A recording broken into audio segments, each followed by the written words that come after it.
All right. This is going to be the final stream of Elden Ring.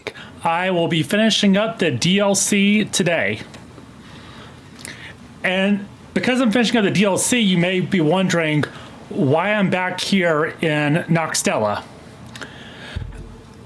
I actually just want to show an interesting theme here. So obviously you see the giant skeletal figure up on the chair there. And you also see all these figures around here. It somewhat resembles the people that were found in Pompeii, as if some catastrophic event happened and these were their last moments. You can definitely see like looks of horror and stuff like that on their faces, as if they're all wiped out at once. You're going to see this again in Elden. And my suspicion from what we know of the Nox people is that they were attempting to create their Lord of Night. Basically, they were attempting to create a god for themselves. And that's going to tie into the theme of what's about to happen in the DLC. So let's go ahead and enter Elden.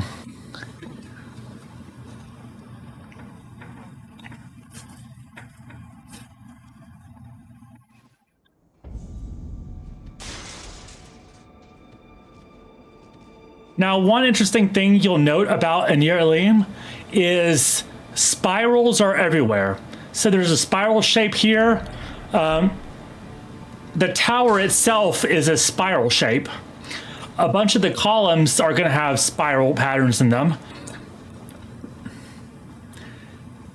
And spirals are symbols of the crucible.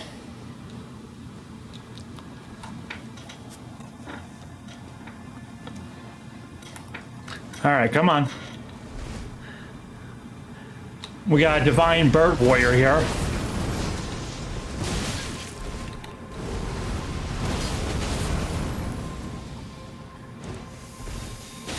Huh.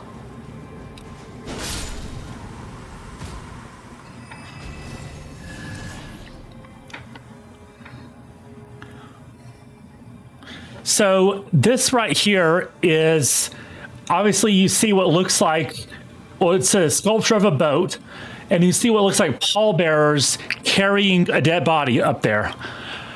So this is very reminiscent of Egyptian funerary boats. These were boats that were placed in the graves of powerful people to supposedly assist them in their journeys to the afterlife. It sort of evokes this, like the image of the ships used by the sun god Ra, called solar barks. And then there's, of course, the Khufu ship, which was a full-size boat that was built and then immediately buried along with Khufu to transport him to the afterlife. But what's interesting is this boat isn't buried. In fact, you'll see this boat everywhere throughout Elden. It's very prominently displayed.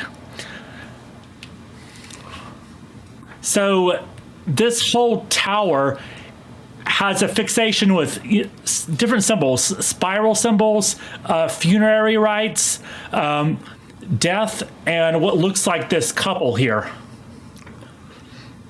And it's a couple that is wrapped in a spiral horn.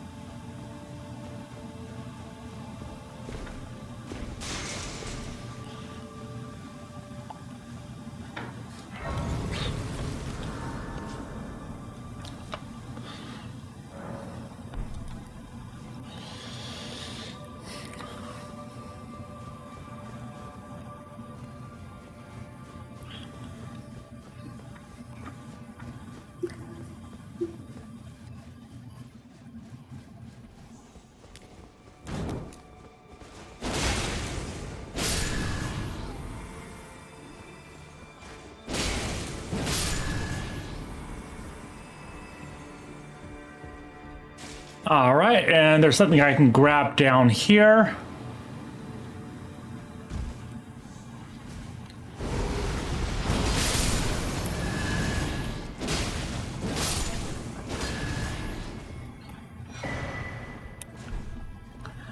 And let's see, there should be an ambush around. Yep. I see you. All right.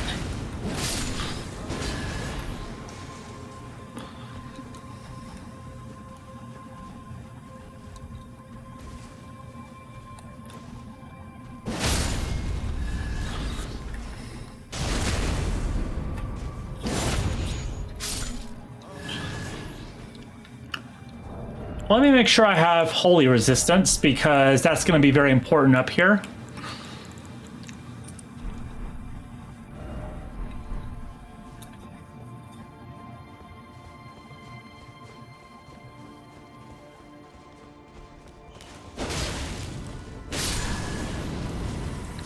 Oh, I can try out my new weapon.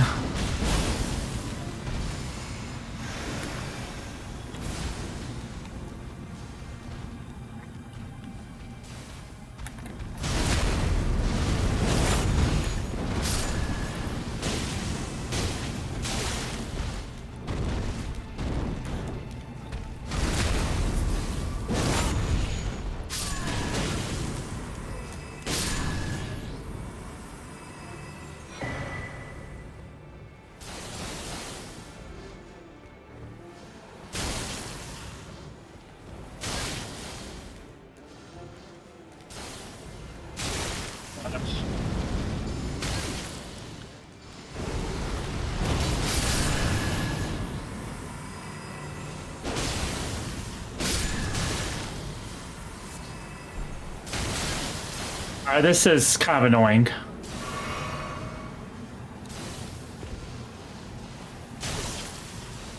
There's spamming these spells everywhere.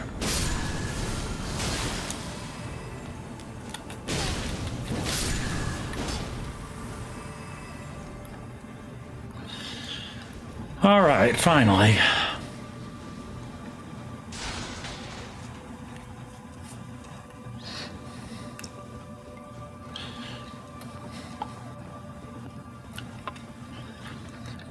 And I can actually come down here.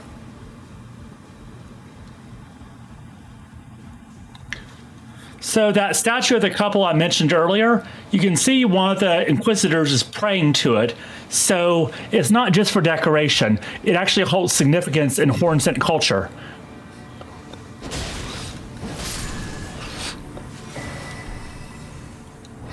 We got an incantation Spira. The spiral is a normalized crucible current that one day will form a column that stretches to the gods. Now, you could say that Aenir Ilium itself is such a column because it's a spiral shape that is the tallest thing in the land.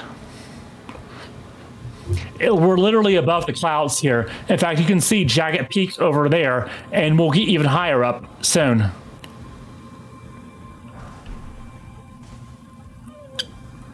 All right, where's a safe place to drop down?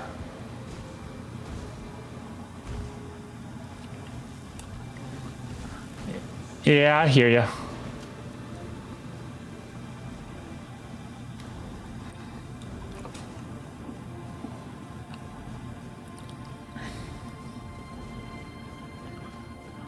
These flies are chasing me pretty aggressively. I might have to actually deal with them.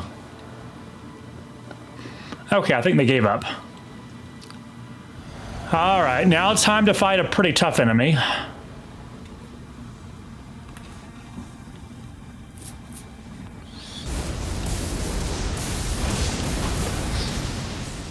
Oh no.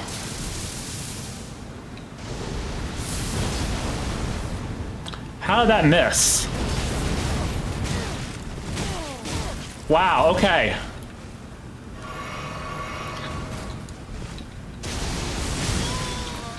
Well, okay then.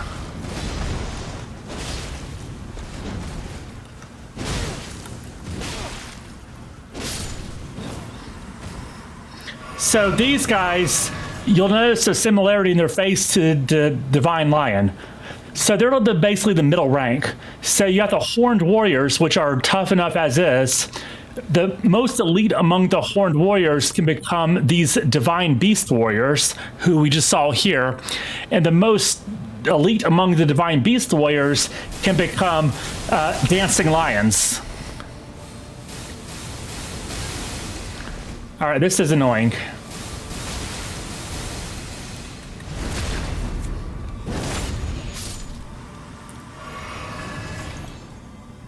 And there's one more up there.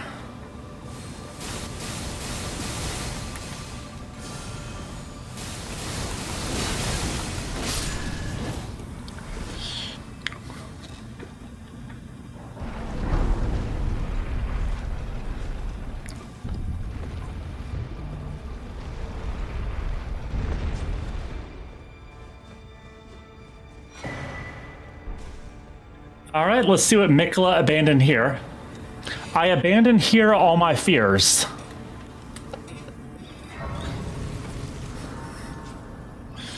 So it's getting a little bit more and more abstract here.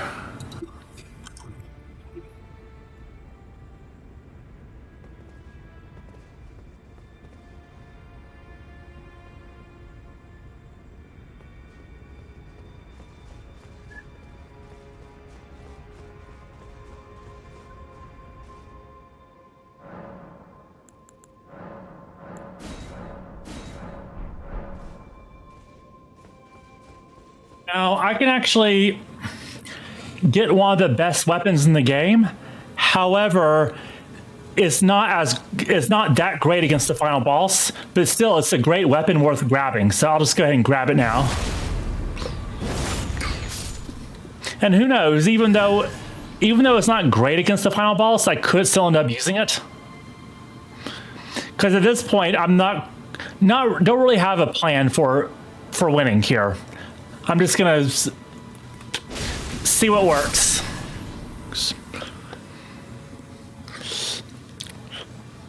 So this is gonna require, this weapon is a bit out of the way, and it requires some creative platforming.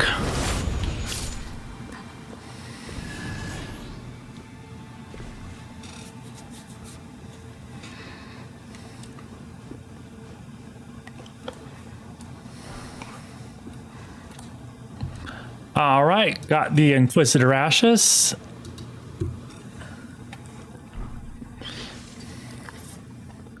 Let's see what it says about them.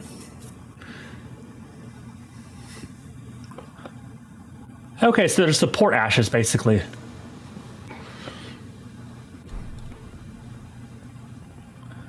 All right.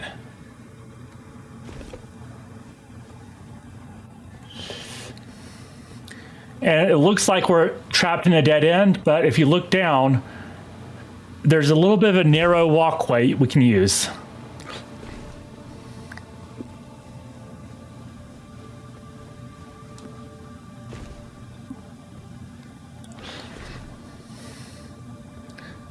Just gotta make sure I don't slip. All right, and then should be a jump down here.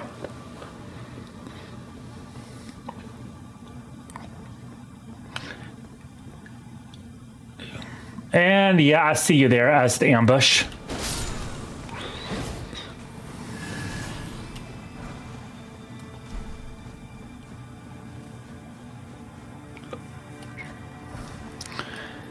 And now to jump through a narrow window here.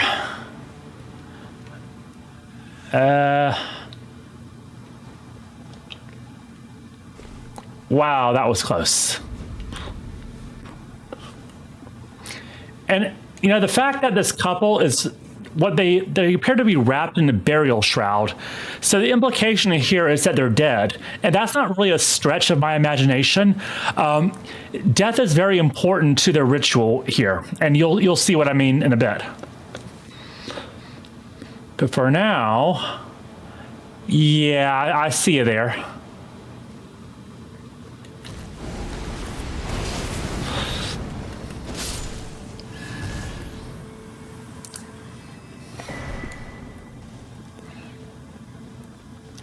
Nice try.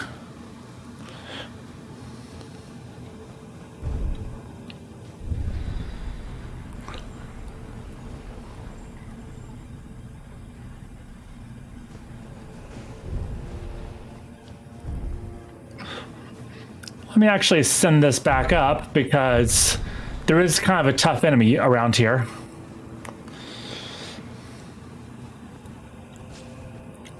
Let's see. And of course, one of them got safe behind a column.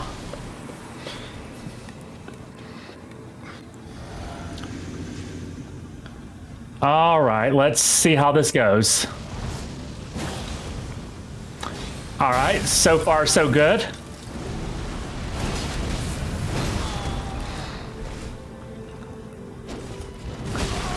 Just came short of getting him. Okay. That enemy is probably the hardest part of this whole route, actually.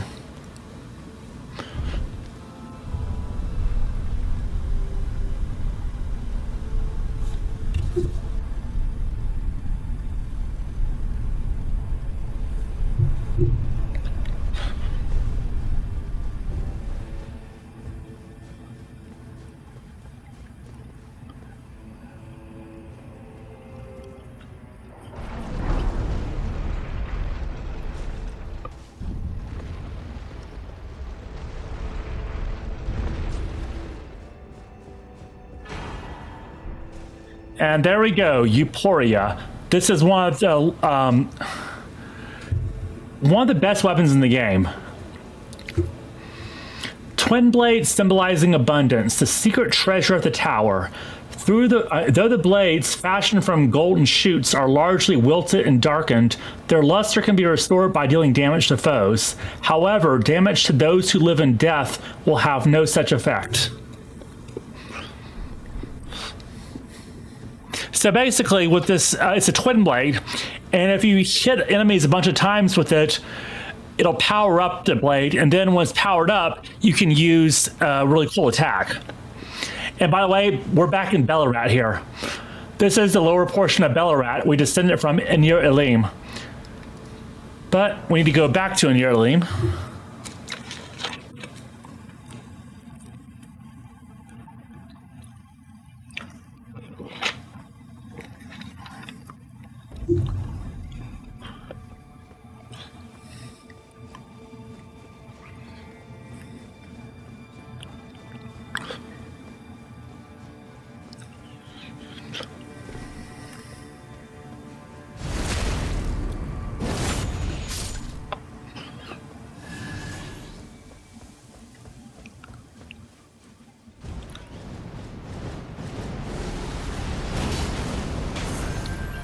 Nice.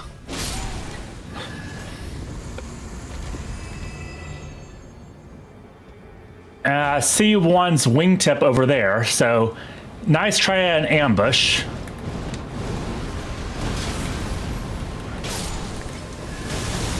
Wow, okay, that did a lot of damage.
This is a bit of a tough enemy.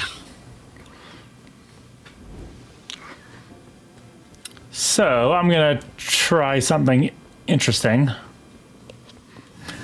I mean, obviously I've defeated 2 of these guys so far, but so I'm not that worried, but this is just another alternate path. I just think it's kind of cool. Horned Warrior Ashes.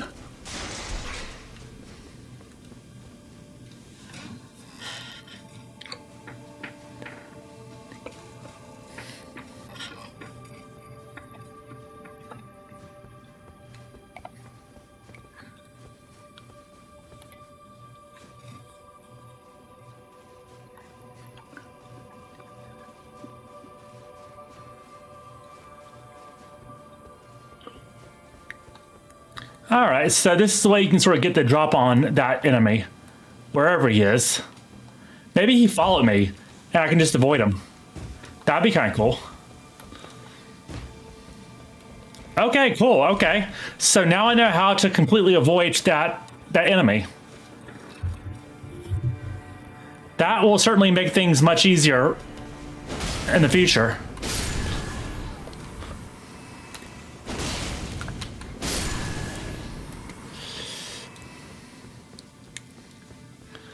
But this one I'm not going to be able to avoid.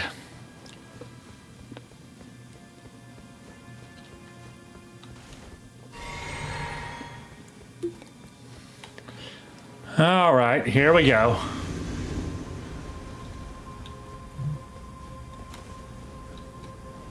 Oh. Okay, that's fair. He can just throw tornadoes at me.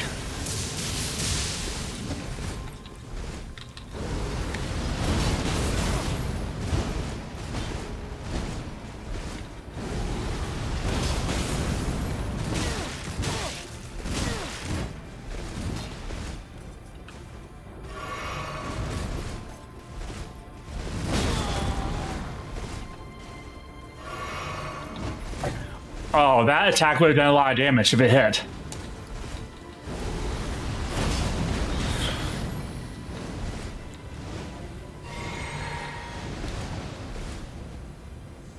Come on, one more hit.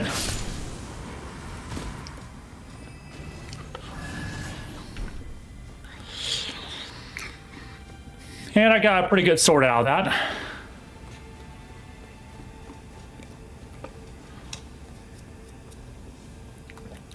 So as for that couple that's assumed to be dead, that's wrapped up in the horns, this isn't a new thing, a new theme for From Software. Like it's a callback to Dark Souls 3, where you can marry Henri by literally like stabbing her with a sword in a really weird ritual, or Bloodborne, where Queen Yarnum is ritualistically killed as part of her marriage to the formless Erden. And even in Sekiro, you can marry the serpent god by sacrificing yourself to it. Kind of like how Rykart joined with the Great Serpent by being consumed by it. So obviously, From Software likes to sort of repeat these themes.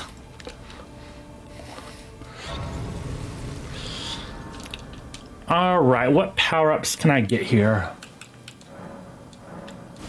All right, I maxed out my Shadow Tree blessing and my Revered Spirit Ash blessing.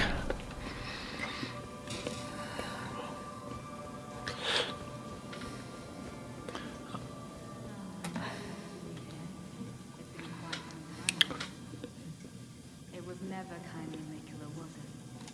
The Erd Tree was leading you all along, so that you might ascend to lordship, might come to these lands to begin with. I suppose it must be what His Eminence, or perhaps the Erd Tree, desired all along.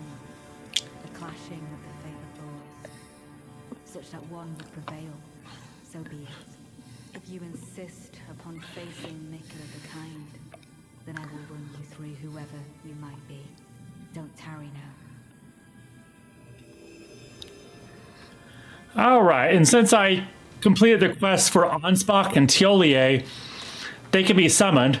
And I carefully eliminated Hornsent, Moore, and Freya, so they can't assist later.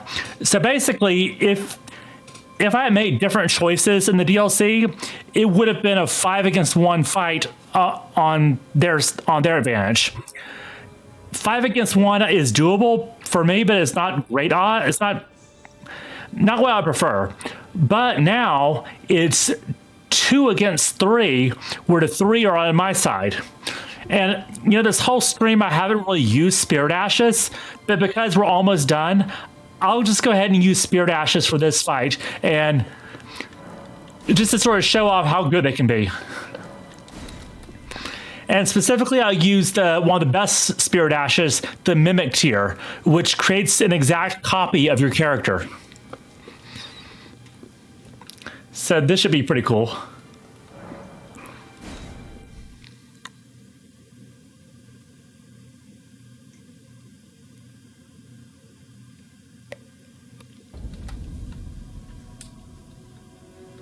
Don't you dare approach Malicula the Kind. Needle Knight Leather and Dryleaf Dane will never allow this.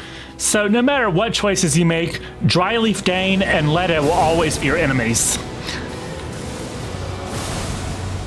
Yeah. Well, this is pretty easy.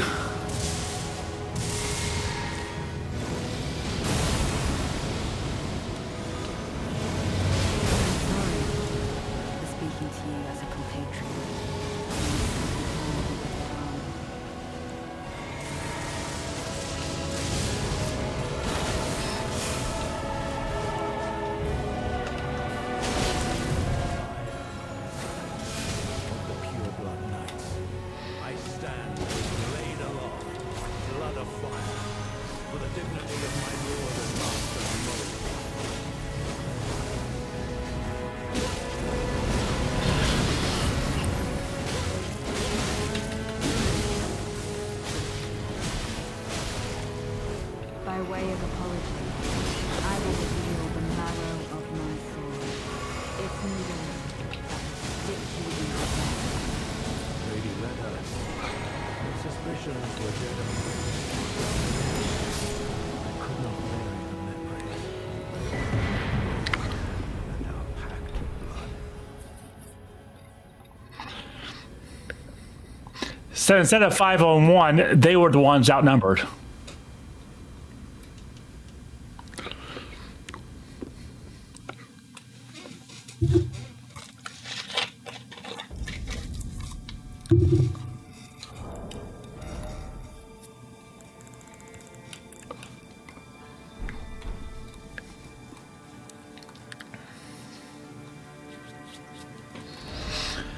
By the way, this place is called the Cleansing Chamber, and that's typically, it's sort of implied that this is where people would cleanse themselves ritualistically before participating in the upcoming ritual. This is sort of a thing throughout a bunch of religions, including Shinto, Buddhism, Judaism, where there would be some sort of ritualistic cleansing process before one would be deemed worthy to proceed forward with another ritual.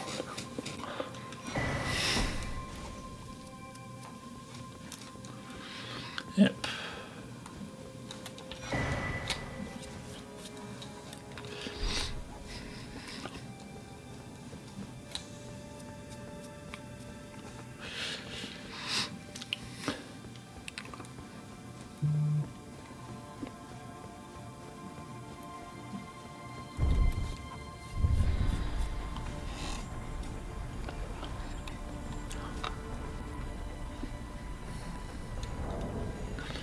I won't be needing all these weapons anymore. Righteous tarnished. That was an astounding battle, to be sure. Now I suppose this leaves only one. But in truth, I cannot calm my quivering. Challenging a god is no small matter. I'm afraid I underestimated the lad. Appearing frail in both body and mind, I presumed it'd be like to stumble upon the field of battle. What a fool I was. He serves another master, but Setiolier performed magnificently. Perhaps he too quivers with anticipation, as do we.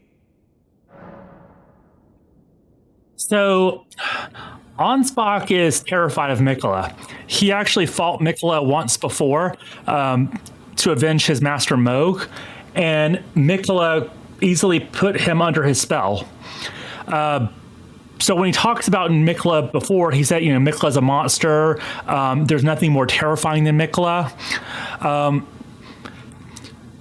So he's scared to face Mikola again, but he will anyway to avenge his fallen master Moog. Something you want to get off your chest? Well, you needn't worry. It was you, wasn't it? Who defeated Lord Moog. Fear not. I bear no grudge against you. His Eminence was felled in an honorable duel. And such are the risks of seeking lordship. Besides, what right have I to complain? I blame the enchantment more than anything. Righteous tarnished, we will have our victory. I swear upon my blood.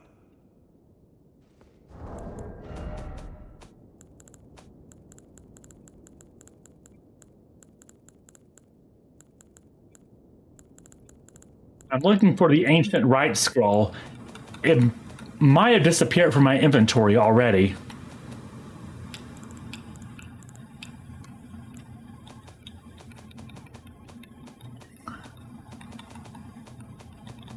Yeah.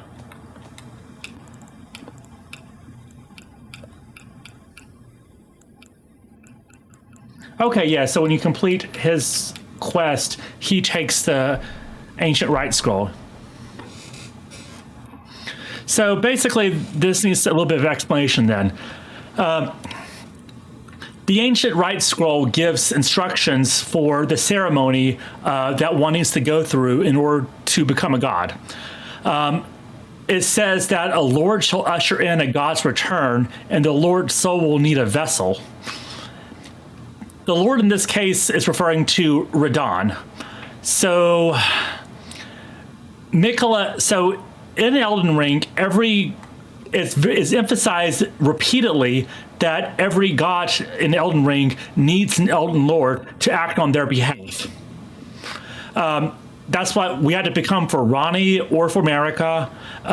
It's what Godfrey and Radicon were for Marika.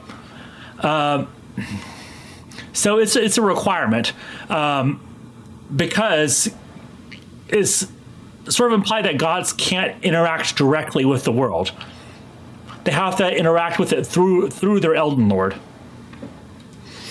And that's why, of course, Placidusax went dormant when his god disappeared. But what's critically important is it seems that death is required for this ritual to take place.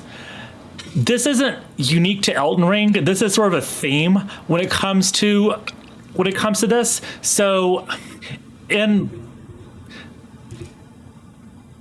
the term for a mortal person becoming a god is a Greek word called apotheosis. And this is, in various mythologies and religions around the world, this has sort of been a thing. So a good example would be Hercules in Greek mythology. He was born son of Zeus as a demigod, but he performed great feats in his life, and then after death he became a full god and went to Mount Olympus and all that. Same with Romulus, founder of Rome. And even the Roman Senate deified Augustus after his death. In a way, the ancient Egyptians had sort of the same belief. They believed that in life, the pharaohs were the living incarnation of Horus, but once they died, they would become Osiris upon their death, and this would require specific rituals to be performed. And we're already seeing, with the imagery in Yer Elim, connections to Egyptian funerary rites. And even if you want another example from a video game, Tiber Septim from the Elder Scrolls series is one such example. So, most notably in all these instances of apotheosis, it first required the person to die before they become a god. Marika has skipped that step, and it's understandable why, because she was part of a population that was being genocided by the Hornsent and the Hornsent control in Yer Elim. Somehow she managed to trick her way to the to the gate of divinity and usurp that ritual for herself. So instead of the Grand Dam, the Imperium Grandam for the Hornsent becoming a god, Marika usurped that power and turned herself into a god, and then got her revenge against the Hornsent. So obviously she didn't really have the time to fully research this out thoroughly, and of course, her taking a shortcut led to all sorts of problems, such as having cursed children, or basically becoming the puppet of the greater will. And you can see that in Mesmer's storehouse in the Shadow Keep, there was stone tablets, and that's where a bunch of stone tablets, like a library, and that's where you found the ancient rite scroll. Well, those exact same types of tablets are found in Marika's bedchamber, so it's almost as if afterwards she did research to try to find out how to do the ritual correctly. And because Mikla saw the issues with the Golden Order, and he was repulsed by what he saw about the many flaws of the Golden Order, like he abandoned Golden Order fundamentalism because it couldn't fix Melania's Scarlet Rot, and also all the people that were persecuted. He even started the Halic Tree as sort of a refuge for those persecuted by the Golden Order. But that failed to become a full Erd Tree with its life-giving capabilities. So now he moved on from, first he went to Golden Order fundamentalism, then the Halic Tree, and now this. His plan is basically to undo all of his mother's mistakes by basically following in her footsteps, if that makes sense. It's kind of sort of his own hubris that sort of blinds him to, okay, if he follows in her footsteps, he might be subject to the same mistakes that she made, except he thinks he can do things differently. He thinks if he becomes a god the same way she did, he can get a do-over and do it right this time. But what's interesting is his choice of consort is Radon. He claims that he wants an age of peace and compassion and that he'll make the world a gentler place. But he chose like the biggest warmonger in the game, Radon, to be his consort. It's kind of like what Marika did. So all of the incantations associated with Marika are for healing. Nothing that has to do with doing damage or offense. But Marika didn't have to use violence herself. She had people who enacted violence on her behalf. First Godfrey and then Radagon. It's the same with Mikla.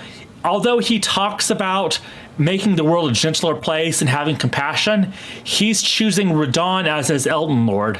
And Radon is, in fact, Freya said it best herself when she heard that Radon was coming back. She said, okay, this is good.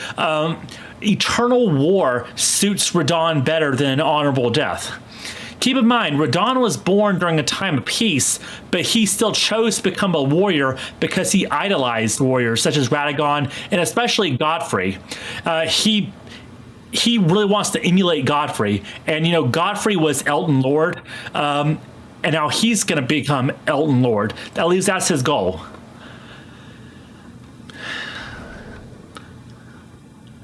And so now we have to stop him. So I need to get ready to fight Radon and Mikla here. This is an item that might be useful during this fight. There's a special attack that Mikla can do. When he grabs you, it'll put a mark on you. And then if he grabs you a second time when you're still marked, it'll basically end the fight, and you'll fall completely under his spell. This says, broken and bereft of his bounty, it retains naught but the power to resist charms. Mikla set off for the tower, enshrouded by shadow, abandoning everything, his golden flesh, his blinding strength, even his fate. All in an effort to bury the original sin, to embrace the whole of it and be reborn as a new god. So, original sin, I think, was an interesting choice in translation when it came to translating into English. The Japanese version is more closely associated to the concept of causality. And we actually see causality referenced in the law of causality, part of the Golden Order Principia. Principia. That's sort of like an analog to Isaac Newton's Principia. And causality relates to time, linear time. Let's see.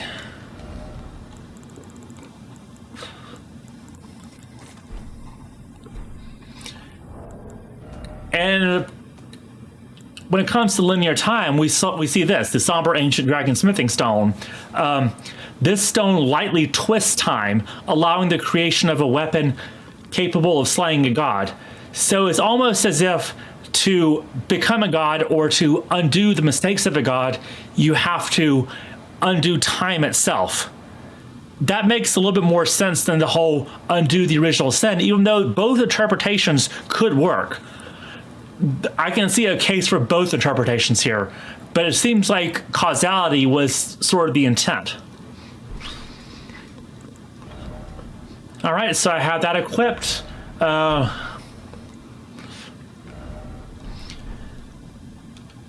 going to equip Morgoth's Great Rune. I don't usually use Great Runes, but this is the... Yeah, okay. This is the type of fight where it's going to be useful. So once you equip a Great Rune, you have to use a Rune Arc to activate it, and it stays active until you die. So I can die 29 times here before I run out. And see, this increased my maximum HP.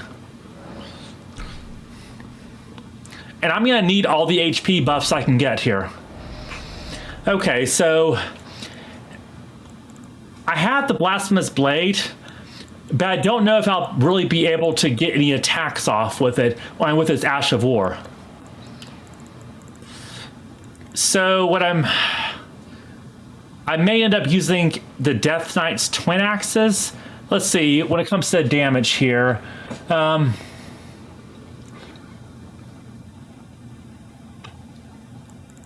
Pretty good damage in like the 600s to 700s, I would say. I'm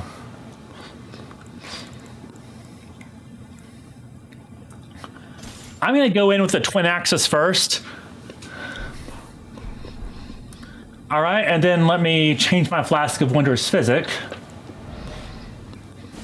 Okay, I'm not going to get many staggers here, so...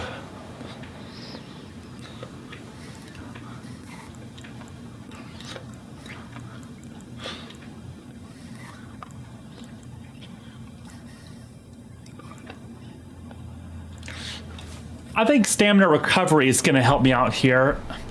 Let's see, what do these axes scale with the best? Strength and faith, okay.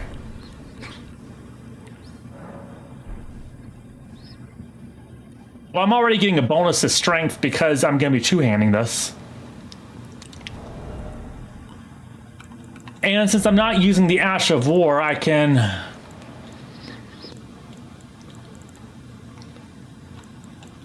go ahead and get more damage resistance. So I can be a little bit tankier. Okay, so I can summon Tiolier and Ansbach for this fight.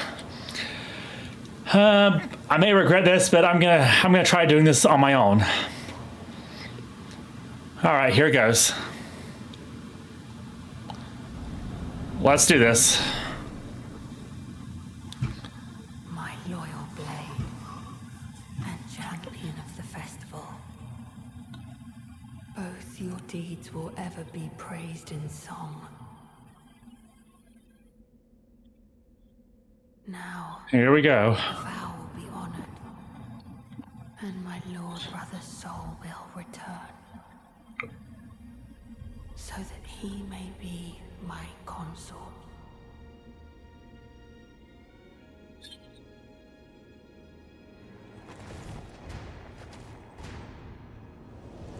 Note all the bodies around here that look like they're, from the ruins of Pompeii. That's why I wanted to show the underground area in the beginning of the stream, so I can make that connection there.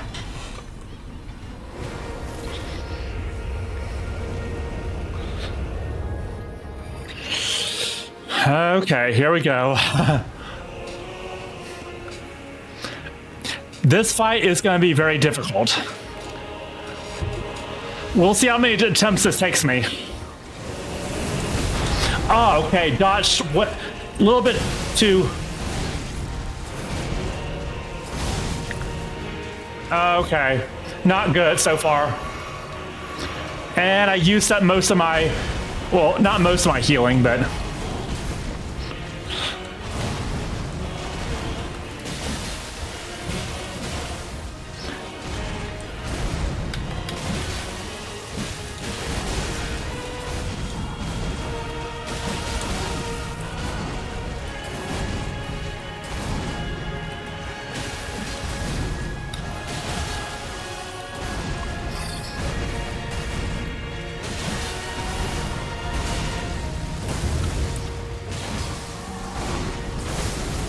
So far, not off to a good start. But that's how these things go. You know, hopefully you do a little bit better next time.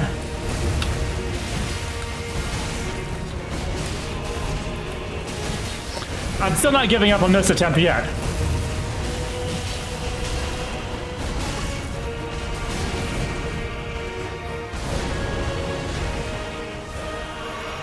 Okay, I'm using way too much healing.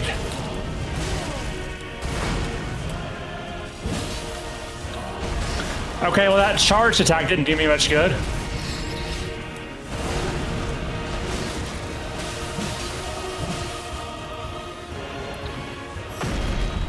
And here we go, phase 2. I'm not gonna survive phase 2. I've already used up too much healing, and I forgot to allocate my flask to healing prior to this.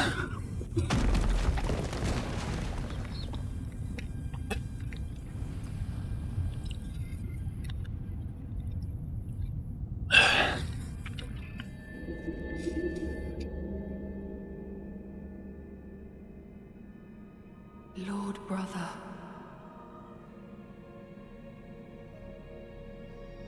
At long last you are returned.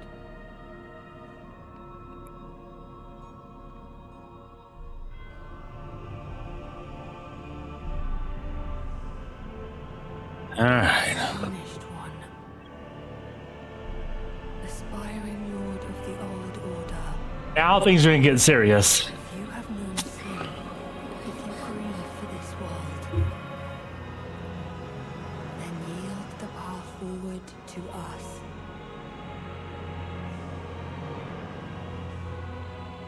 To I, Nicola, and my promised consort, Radahn. Here we go. Drink flask and run. Run, run, run, run, run. All right, 3 healing flasks left.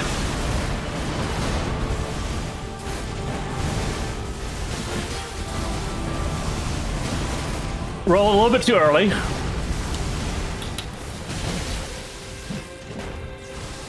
Oh no. I hate this attack so much.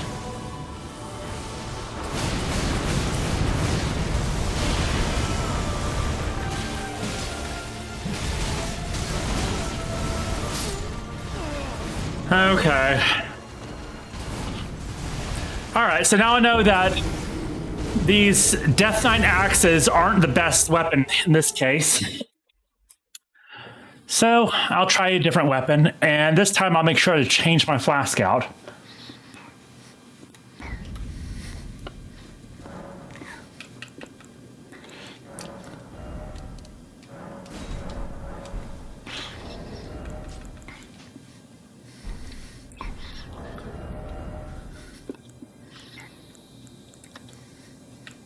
It was worth a try.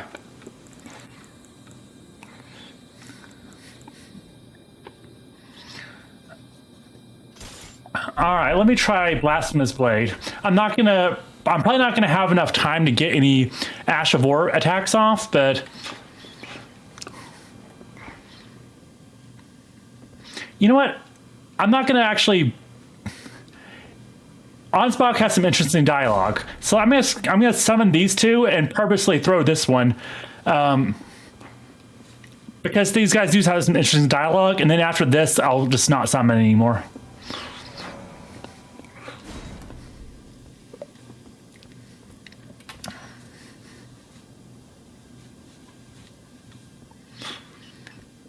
Come on, Tiolier. Don't have all day. All right, let's go.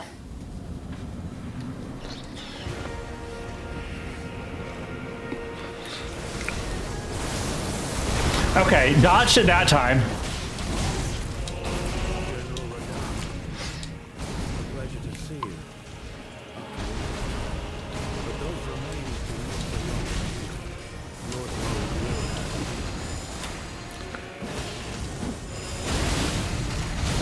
I mean, it's Moog we're talking about here. I'm not sure dignity and Moog belong in the same sentence. Okay, I'm gonna let these guys fight because he has some interesting stuff to say.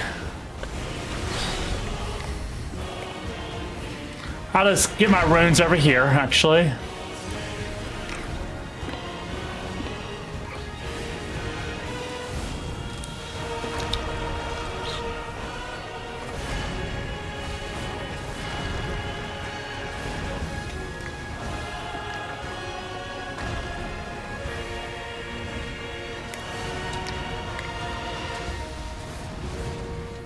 No, don't come to me, Telia.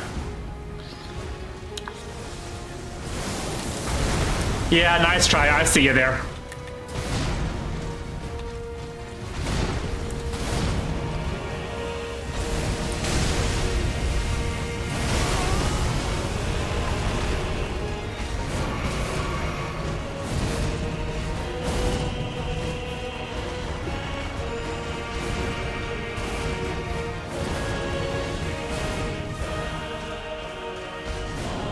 You know, I was actually planning to just... Let's see what this does to him. Oh, okay.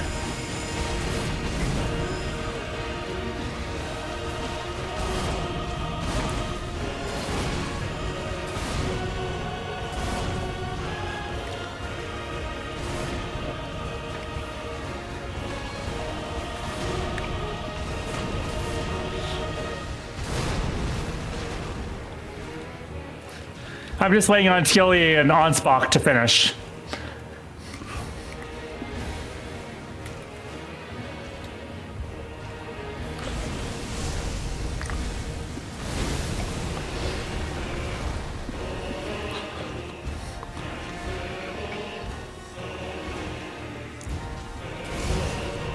Let's see how fast this thing goes.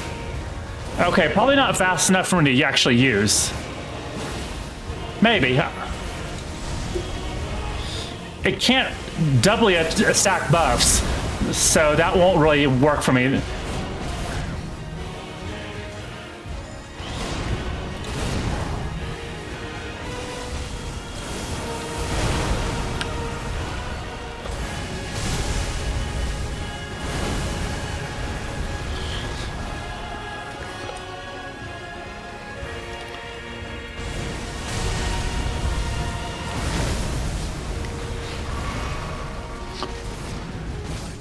There we go.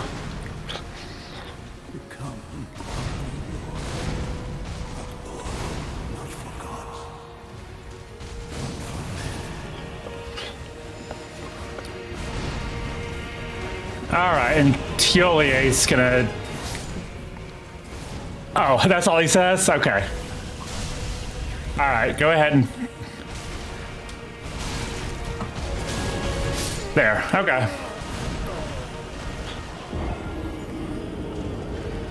All right, I got the dialogue. Yeah, I wasn't gonna fight him on that attempt because summoning 2 NPCs drastically increases Radahn's health, and that would have just been a losing fight anyway. So now I'm gonna fight him normal, one-on-one.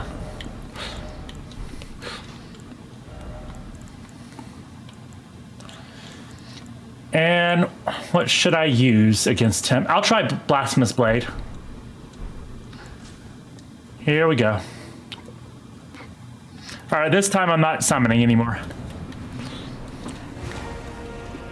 All right, now it's one-on-one.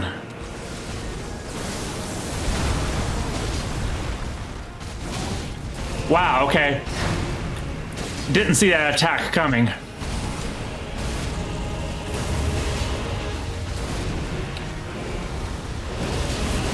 Yeah.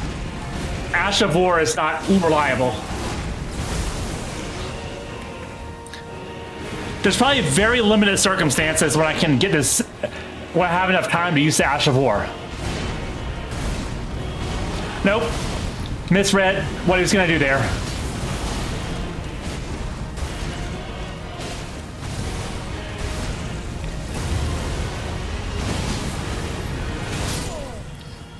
All right, so using the Ash of War is not going to work.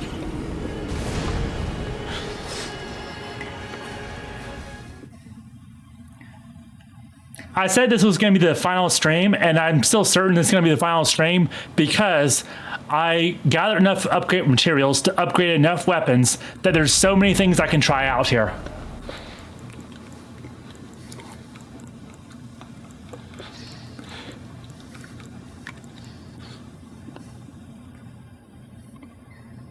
Well, I need to upgrade the Euphoria if I wanted to try that.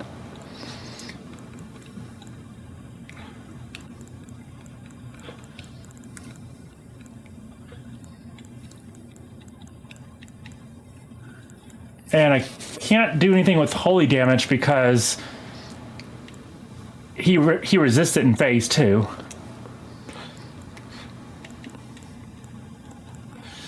I could respec back to using Bloodhound's Fang, but no, I'll try Blasphemous Blade again.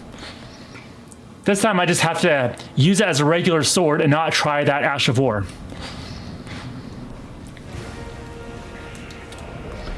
So yeah, it's just gonna be a regular sword for me.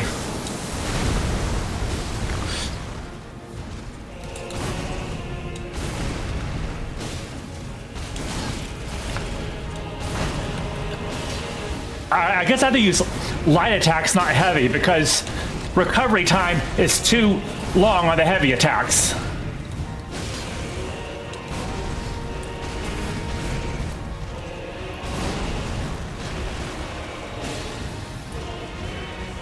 Whoa, okay. Really. I couldn't resist.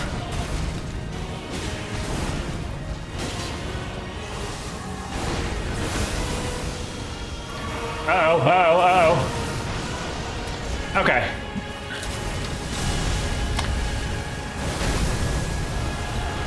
Come on. What? He did that when I'm that close?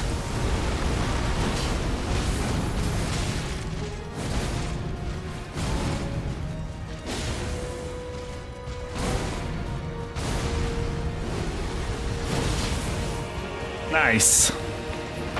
The only reason I took a chance on that is because I knew it was about to go to a phase transition, because his health was getting a little bit lower. All right. Now I gotta run. And I'm almost out of FP, so I can't really use the Ash of War anymore anyway. Whoa, okay. Do some fancy tricks then.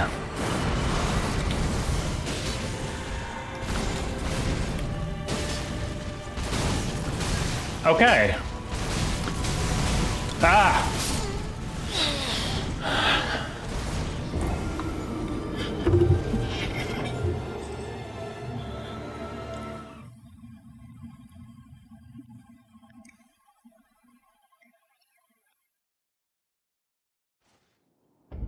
I feel pretty comfortable saying that this is definitely the hardest boss I've fought in pretty much any video game, as far as I remember. Yeah, I'm pretty confident that this is the hardest of any game. Okay, I can roll his thing. Okay, didn't do a double one that time.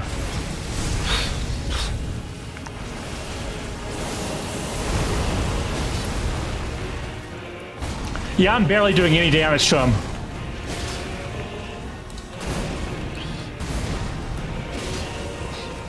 Oh, wow. So I might need a weapon with faster recovery, because after I swing, I can't dodge immediately after I swing. Like that.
Oh, I got a stagger.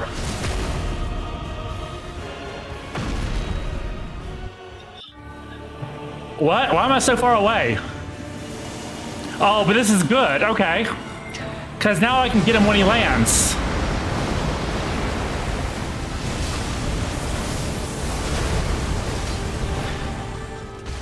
Don't know what happened with that, but... Oh, I guess because I did it riposte. That's probably why. Okay.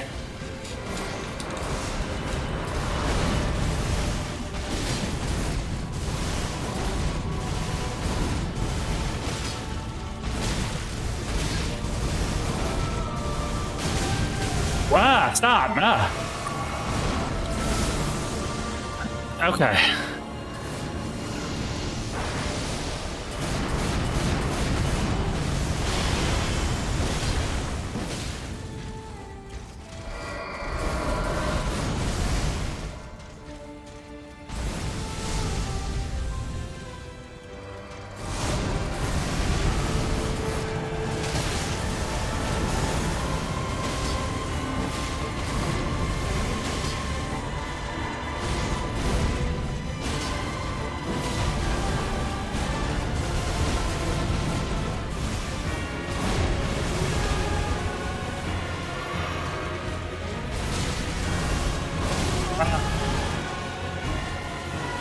No, he did it while I was healing.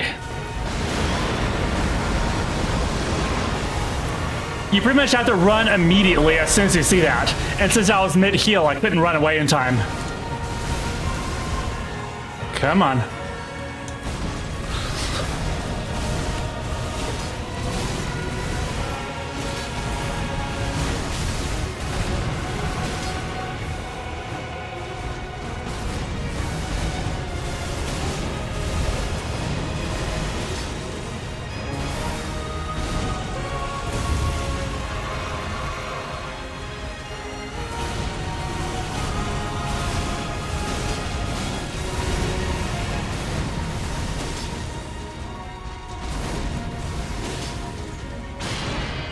Uh-oh, oh no, oh no, oh no, oh no. Time to run. Time to run.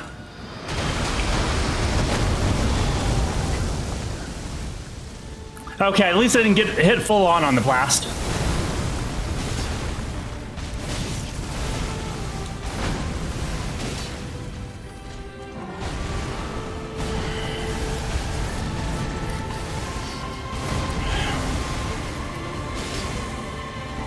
Come on. Oh no.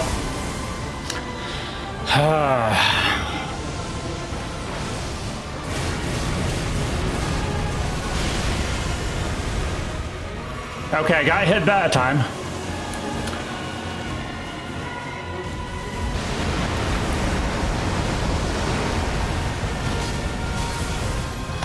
Come on.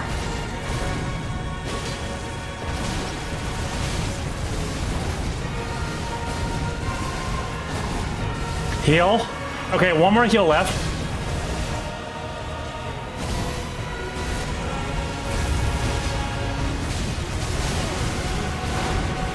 Okay, it's not going well.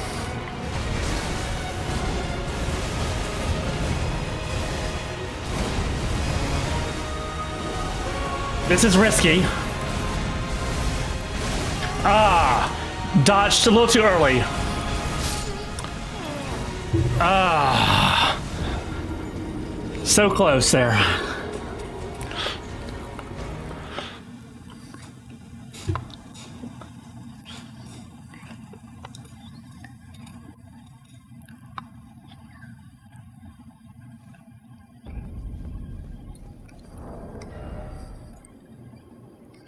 All right.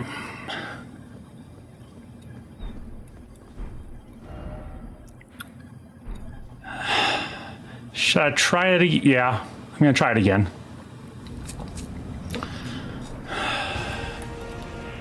That was really close.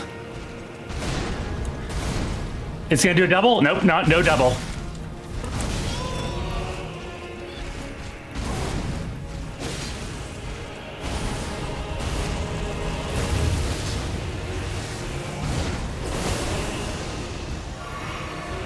Let's go.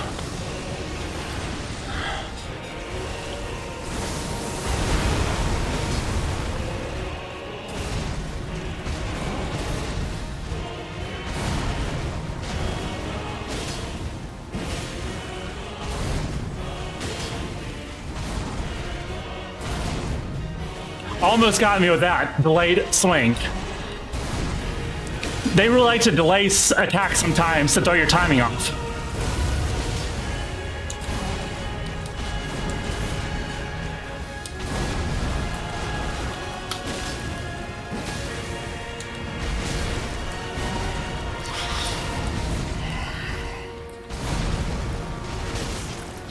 Rolled too early.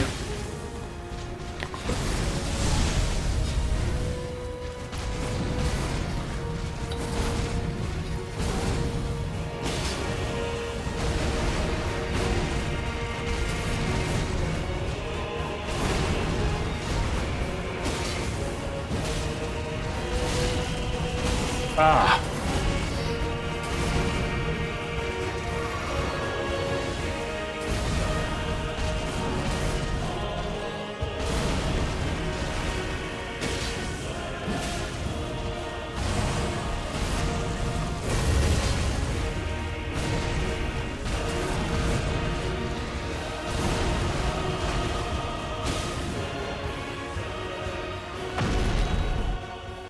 All right.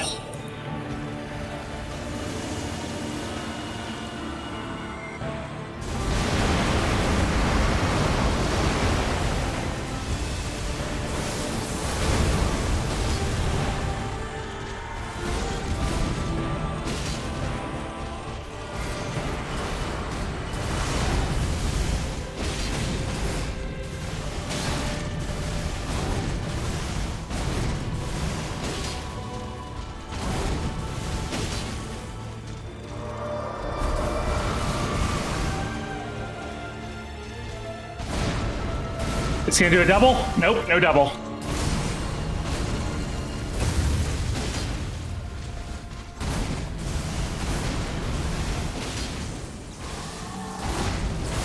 Oh, man. Rolled too early.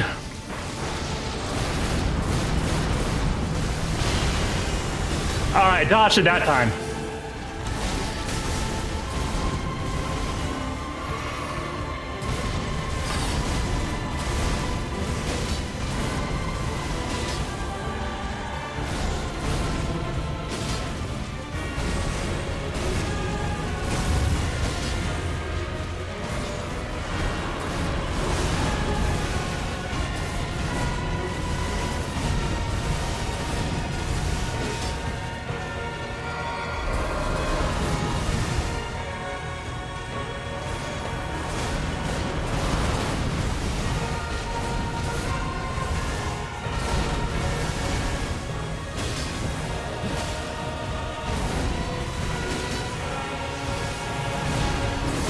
And let's see if I can dodge it this time.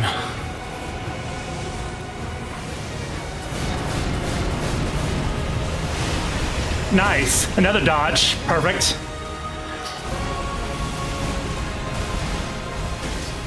Ah. Too long for recovery.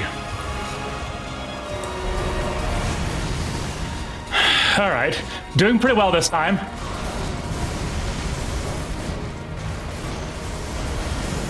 Dodged that perfectly.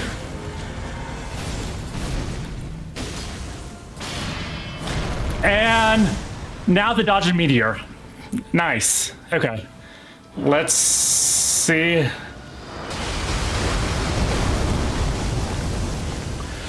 All right. Oh, nice. Positioning is good on this one.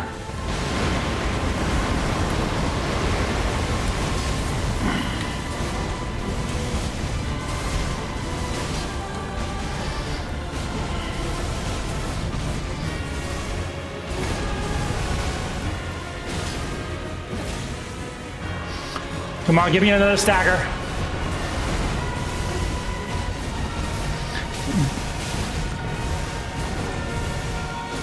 I'm doing it. Oh no. So close.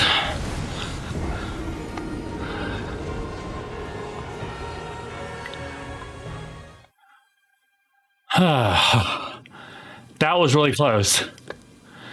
Not as close as last time, but I got a lot more perfect dodges of his attacks. It's just that one thing at the end. It's like once I got staggered, I couldn't dodge the others.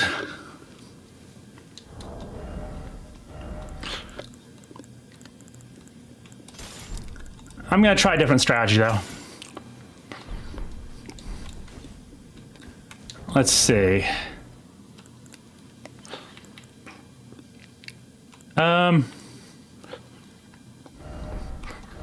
Holy resistance is probably better than physical resistance here. I have to sacrifice one of them because... Or can I sacrifice this talisman? No, that put me in heavy load.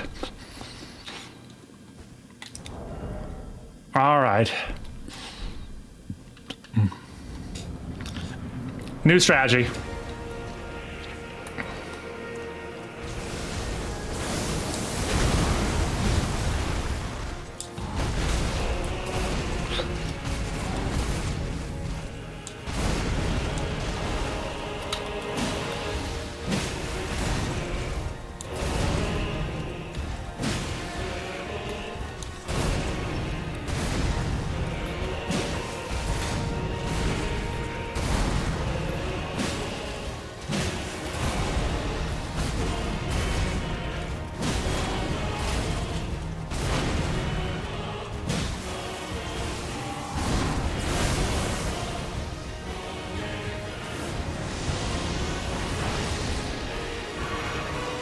All right, let's go.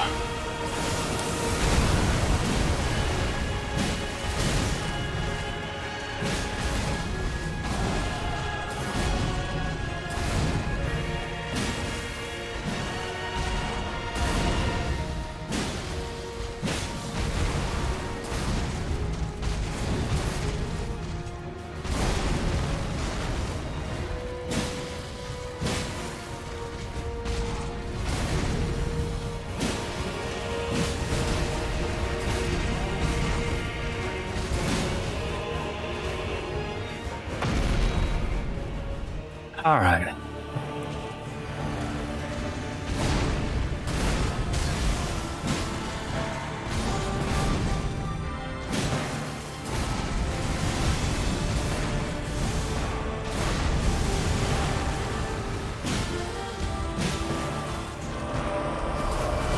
I should probably let him grab me once just to show what happens.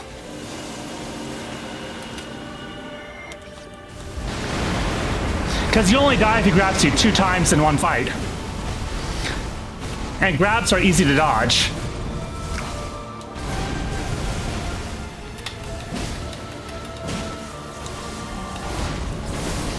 Okay, here we go.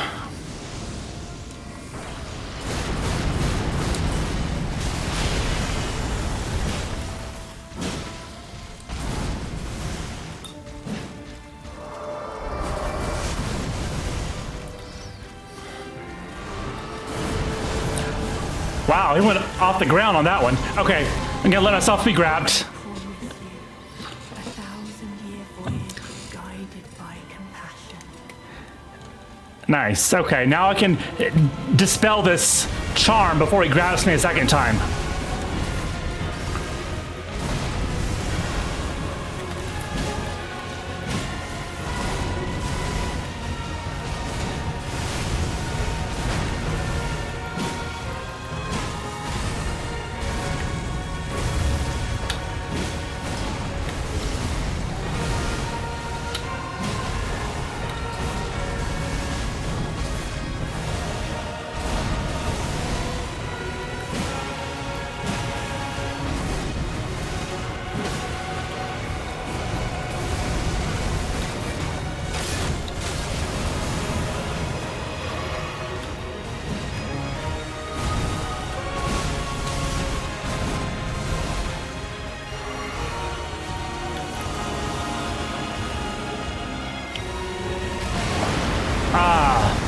Okay, one of these corpses trips me up there.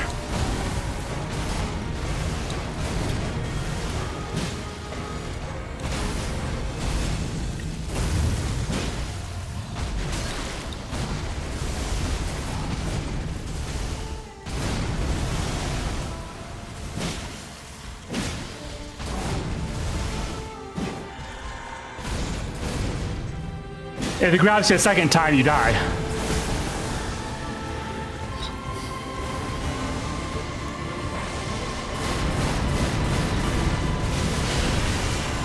Wow, okay.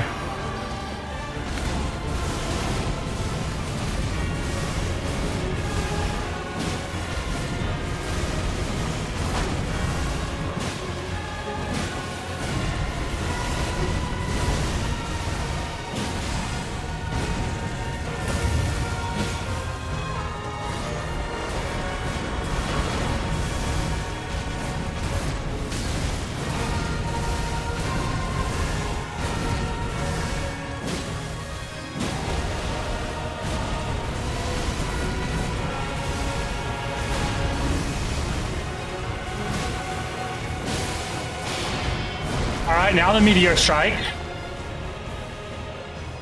I should probably get rid of this charm on my head while I'm at it. There. Spell broken. Gonna do this again? Okay.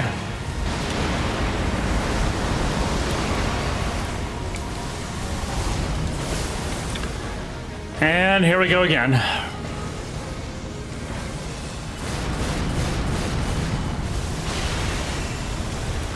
Nice try.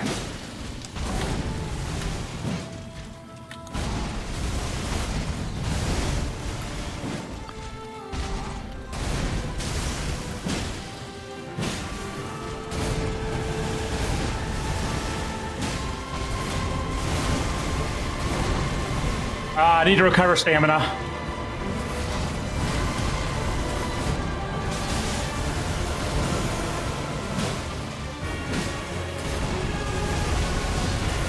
Oh no, out of stamina. All right, need to play it safe here.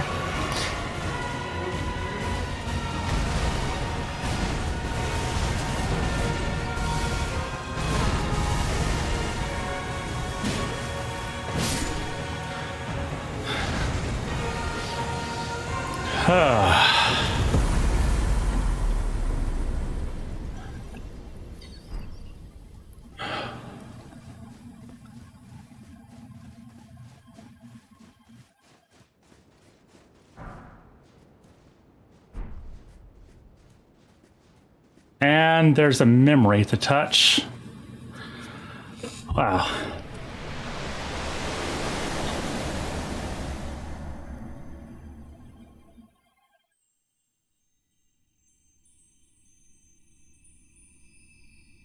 Lord, brother.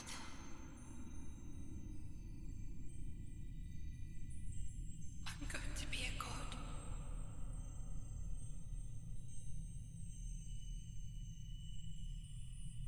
If we honor our part of the vow,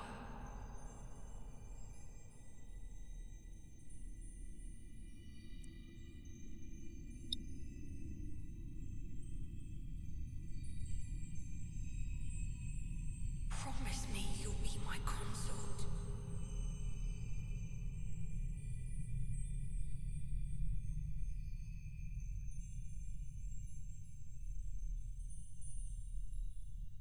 I'll make the world a gentler place.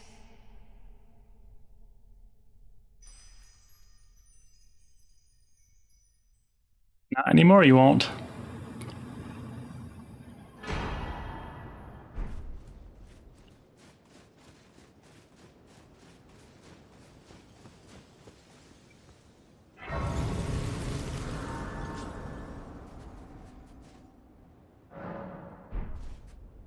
And even though I didn't summon Ansbach and Tillier for this fight, the game assumes that you did.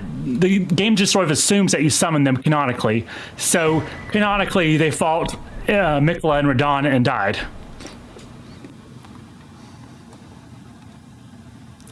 So yeah. All right, so as I was saying in the beginning of the stream, all those bodies that look like they're from Pompeii down below, my interpretation is that the Nox are trying to create their Lord of Night. And the reason for that is because we see the same thing here at the Gate of Divinity, where the Horn Scent would create a god. And I believe that all these bodies sort of fused together is a result of the power of the Crucible. Because keep in mind, this whole tower is meant to harness the power of the Crucible. And Marika did the ritual wrong, but Miquella was able to do it right and perfect the process, which required both him and Radon to die before they could go through the apotheosis and become gods. Well, technically just Miquella, and Radon was his consort. And because gods are imprisoned and can't act on their own, that's why when Radon was using all his light attacks, he was basically channeling Miquella's power in order to use the light attacks. So Miquella couldn't attack us directly. He had to channel that power through Radon. And there's an interesting bit of lore if we go back to the round table hold.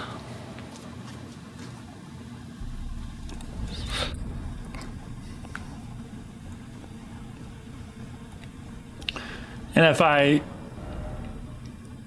let's see.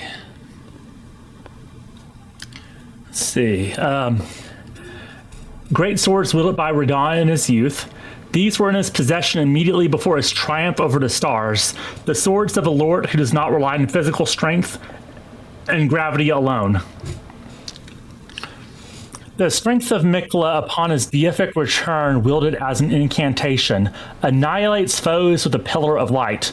Miquella sought to accept all that was and would be, but found one that refused to be embraced. No wonder, as one god and one king consort is all the world needs.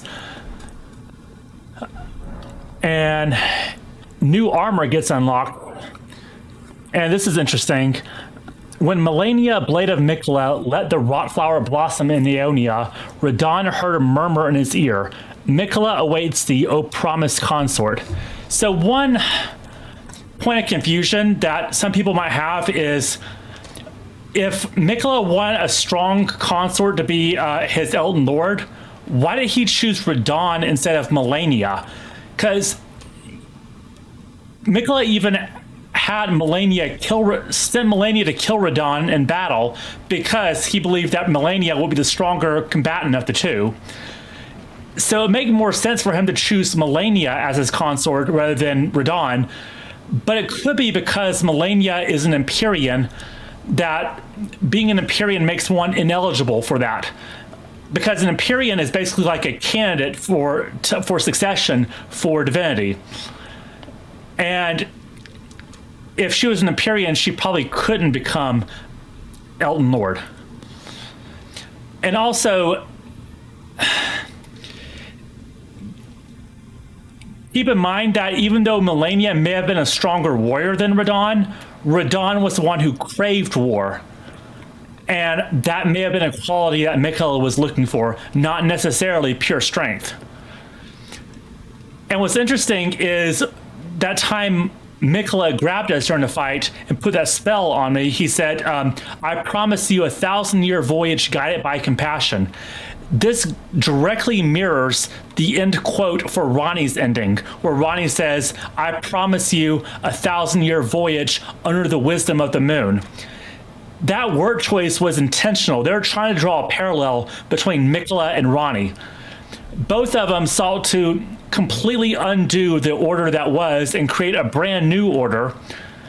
But Ronnie's order was all about free will and agency, and Miquella's order was all about creating a gentler world by force, by brainwashing people and taking away their free will.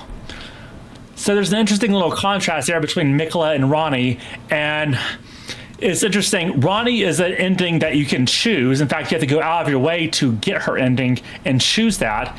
And actually, one reason I chose her ending for the game was specifically to draw a contrast between her vision of the world and Miquella's. And of course, there's no option to side with Miquella in the DLC. Your only option is to defeat him. And so by defeating him, we're choosing Ronnie's path rather than Miquella's path. But yeah, that's I knew this was going to be a very tough fight, and it was. I was prepared to basically break out every trick I had. So I had all these weapons upgraded. Like I could use a bleed build.